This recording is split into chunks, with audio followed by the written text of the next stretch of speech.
Movie பார்க்க போலாமா? ரொம்ப நாள் ஆச்சு நான் போய் தியேட்டர்ல மூவி பார்த்து. விஎன் கன்சீவ் ஆனதுலேருந்து தியேட்டர் சைடே போகிறத விட்டுட்டேன். இப்போ தான் ஃபர்ஸ்ட் டைம் விஎன் பொறந்ததுக்கப்புறம் நாங்கள் தியேட்டருக்கு போகிறோம். அதுவும் ரொம்ப அடம் பிடிச்சு போகிற படம் இது. தலைவன் தலைவிக்கு தான். எல்லாரும் பார்த்துருப்பீங்கன்னு நினைக்கிறேன். நானும் வியனும் தனியாக தான் கேப் புக் பண்ணி போயிட்டோம். அங்கே வென்யூவில் வந்து அவங்க அப்பா வெயிட் பண்ணுறாரு. இன்றைக்கி ஏஷியன் டவுனில் தான் மூவி பார்க்க போகிறோம். ஏஷியன் டவுன் தான் நம்ம ஊரில் பார்க்குற மாதிரி ஃபீல் ஆகும். அங்கே போய் எதுவுமே வாங்கக்கூடாதுன்னு தான் போனேன். ஆனால் அங்கே போனோடனே மாங்காவை பார்த்தோன்னே செம்ம ஆசையாகிடுச்சு. ஒரே ஒரு மாங்காய் பீஸ்.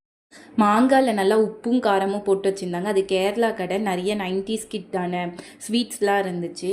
நான் பேக் நிறைய ஸ்நாக்ஸ் கொண்டு போயிருந்தேன். இருந்தாலும் அந்த மாங்காய் மட்டும் வாங்கிக்கிட்டோம். படம் பார்த்தீங்கன்னா ஓகே தான். எனக்கு காமெடி வைஸ் சூப்பராக இருந்துச்சு. ஆனால் ஹீரோ கத்துறதுல கொஞ்சம் நேரம் வாயை மூடுப்பான்னு சொல்கிற அளவுக்கு இருந்துச்சு படம். ஆனால் அதில் வந்து வெரைட்டி ஆஃப் பரோட்டா காமிச்சாங்களே, பார்த்தோன்னே ஒரே ஆசையாயிடுச்சு. உடனே நெக்ஸ்ட்டு ஸ்டாப் நாங்கள் பரோட்டா கடைக்கு தான் போனோம். ஒரு பரோட்டாவும் பீஃபும் வாங்கி நல்லா சாப்பிட்டு நைட் டின்னரை முடித்தோம். அதில் காமிச்ச எல்லா பரோட்டாவும் நான் டேஸ்ட் பண்ணியிருக்கேன். ஆனால் அந்த பால் பரோட்டா மட்டும் எனக்கு புதுசாக இருந்துச்சு. நானும் என் ஹஸ்பண்டும் அதை தான் பேசிகிட்டு இருந்தோம். என்னதான் பரோட்டா ஹெல்த்தி இல்லைனாலும் ஒன்ஸ் இன் எ வைல் சாப்பிட்லாம். வியன் தான் எப்படி மூவி பார்க்க போகிறான்னு நினச்சிட்டு இருந்தேன். பரவாயில்ல, குட் பாயாக இருந்தான். Okay bye.